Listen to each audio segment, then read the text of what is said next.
Good afternoon అండి.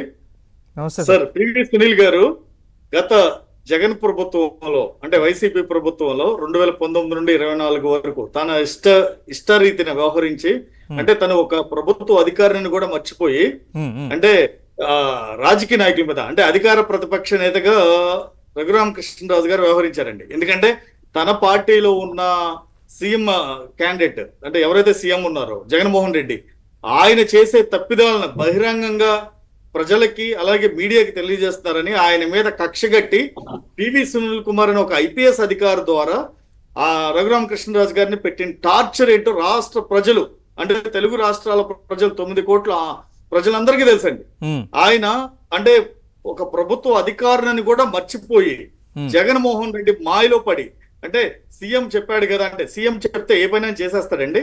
అంటే తను ఒక ఇండియన్ పోలీస్ సర్వీస్ కి నువ్వు చేసే ఉద్యోగమా దాసోహమా జగన్ ప్రభుత్వానికి చేసే దాసోహమా అని నేను అడుగుతానండి. ఉమ్, ఆ రోజున అతను ఒక ఐపీఎస్ అధికారిగా అలానే సిఐడి విభాగానికి అధిపతిగా ఉంటూ ఈ రోజున అంటే గతంలో రఘురామకృష్ణరాజు గారిని కానీ ఇప్పుడు కూటమి ప్రభుత్వం వచ్చిన తర్వాత ఆయన అంటే క్యాస్ట్ మీటింగ్స్ కూడా కండక్ట్ చేస్తున్నాడండి. ఆ మీటింగ్స్ కి ఒక ప్రభుత్వ అధికారిగా క్యాస్ట్ మీటింగ్స్ కండక్ట్ చేస్తే మాల ఎస్సీ ఎస్టీ మీటింగ్స్ కండక్ట్ చేస్తే వాటికి తను రిప్రజెంటేషన్ కి వెళ్ళి అక్కడ నేను త్వరలో పార్టీ పెడతాను త్వరలో అది చేస్తాను ఒక ప్రభుత్వ విభాగంలో పనిచేస్తూ ఒక ఐపీఎస్ అధికారిగా పనిచేస్తూ నువ్వు అంటే ఇంకా జగన్మోహన్ రెడ్డి ఇంకా నీ నాయకుడు లేదా జగన్మోహన్ రెడ్డి సీఎం అనే భ్రమలో పివి సునీల్ కుమార్ ఉన్నాడేమోనండి. ఆ భ్రమలు తొలగిపోనున్నాయి. ఎందుకంటే ఈ రోజు సిఐడి కేసు విచారణకి మొదలుపెట్టిన తర్వాత ఎవరైతే కంప్లైంట్ ఇచ్చిన లాయర్ అడ్వకేట్ ఉన్నాడో లక్ష్మీనారాయణ గారు ఈ రోజున సిఐడి పిలవడం జరిగింది. ఇప్పుడు ఆయన పైన ఉన్న మబ్బులు గాని లేదంటే వెనకాల ఎవరైతే సపోర్ట్ చేస్తాడో ఇండైరెక్ట్ గా ఇక్కడ కూటమి ప్రభుత్వంలో వచ్చిన తర్వాత సిఐడి సునీల్ కుమార్ అంటే తన ఏదైతే చేయదలుచుకున్నాడో అవి డైరెక్ట్ గాను ఇండైరెక్ట్ గాను ఇంకా చేస్తూనే ఉన్నాడండి. అంటే క్యాస్ట్ మీటింగ్స్ పెట్టి నేను ఆ పలానా క్యాస్ట్ కి నేను రిప్రజెంటేటివ్ గా ఉన్నాను, త్వరలో పార్టీ పెట్టబోతున్నాను, త్వరలో నేను ఇది చేస్తాను, ఒక రాజకీయ వేదిక ప్రారంభంగా పోతుంది అని ముందు అంటే ఎవరికి ఎలాంటి సూచనలు ఇస్తున్నాడో అర్థం కావట్లేదండి. డెఫినెట్ గా సునీల్ కుమార్ చేసిన గత 5 ఏళ్లలో చేసిన అరాచకాలు బయటికి రావాలండి. అలాంటి అధికారిని తీవ్రంగా శిక్షించాల్సిన అవసరం కూడా ఉంది. ఎందుకంటే ప్రజల్లో పోలీసు వ్యవస్థ అంటే నమ్మకం పోయిందండి ఇలాంటి అధికారుల వల్ల.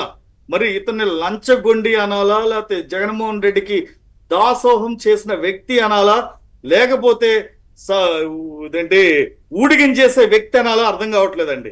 గత 5 ఏళ్ళు కళ్ళు మూసుకుని ఒక ప్రభుత్వ అధికారిగా జగన్మోహన్ రెడ్డి కాళ్ళ మీద పడిపోయి జగన్మోహన్ రెడ్డి చెప్పింది చేస్తూ అలానే ఆ రోజున ప్రతిపక్షంలో ఉన్న తెలుగుదేశం పార్టీ లీడర్లు కానివ్వండి అధికార ప్రతిపక్ష నేతగా ఉన్న రఘురామకృష్ణరాజు గారిని కానివ్వండి తన ఇష్టం వచ్చినట్టు తన ఇష్టరీతిన చేశాడండి. ఇప్పుడు తను అనుకున్న దానికి నౌకలు చెల్లాయి. ఇప్పుడు ఎవరైతే కంప్లైంట్ ఇచ్చిన లక్ష్మీనారాయణ గారు విచారణ మొదలు పెట్టగానే డెఫినెట్ గా పివి సునీల్ కుమార్ కూడా విచారణకి పిలుస్తారు. తను ఏం సంజాయిషి చెప్తాడు, తను క్యాస్ట్ మీటింగ్స్ కి వెళ్ళిన వాటికి సమాధానం ఏం చెప్తాడు, తన రిప్లై ఏంటి అనేది రేపొద్దున ప్రభుత్వం తీసుకునే ప్రతి చర్యకి సునీల్ కుమార్ బాధ్యుడు అవుతాడండి. ఎందుకంటే అధికారం గుప్పిట్లో ఉంది కదా, జగన్మోహన్ రెడ్డికి నేను దాసోహం కదా, జగన్మోహన్ రెడ్డి నా నాయకుడు కదా అని విర్రవీగాడండి 5 ఏళ్ళు.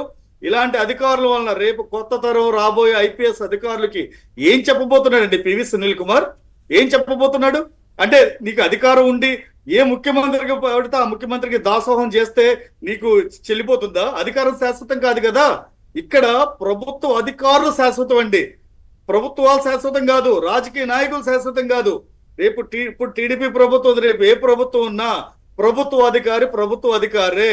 వాళ్ళు ప్రభుత్వానికి అనుసంధానంగా పనిచేయాలి కానీ ఇష్టం వచ్చినట్టు ప్రభుత్వాలకు పనిచేస్తే ఇలాంటి లంచగొండి నాయకులు ఇలా దాసోహం చేసే నాయకులకు శిక్ష పడితే గాని ప్రజల్లో ఒక విశ్వాసం అనేది ఉంటుందండి. ఎందుకంటే ఆ రోజున ఒక వైసీపీ ప్రభుత్వం తన పార్టీ ఎంపీ అని కూడా చూడకుండా ఇష్టం వచ్చినట్టు అర్ధరాత్రి పూట టార్చర్ పెట్టి ఆయన పుట్టినరోజు నాడున అక్రమ అరెస్ట్ చేసి ఆ రోజున తెలంగాణలో బిఆర్ఎస్ గవర్నమెంట్ వాళ్ళతో లాలుచి పడి కేటీఆర్ తో పర్మిషన్ తీసుకుని లాలుచి పడి అక్కడున్న పోలీస్ వ్యవస్థ నిర్వీర్యం చేసి రఘురామకృష్ణరాజుని ఆయన అన్యాయంగా అక్రమంగా తీసుకెళ్లి ఆయన టార్చర్ పెట్టిన విషయం ప్రజలందరికీ తెలుసండి. ఆయన ఒక్క టార్చర్ పెట్టడమే కాదు, ఆ రోజుకి ఒక నెల రోజులైంది బైపాస్ సర్జరీ చేసుకుని. అలాంటి వ్యక్తిని గుండెల మీద కూర్చునేటట్టు చేసి తులసి బాబు అనే వ్యక్తి ఈ సునీల్ కుమార్కి తన అక్రమార్జనలో బినామీగా ఉన్నాడండి.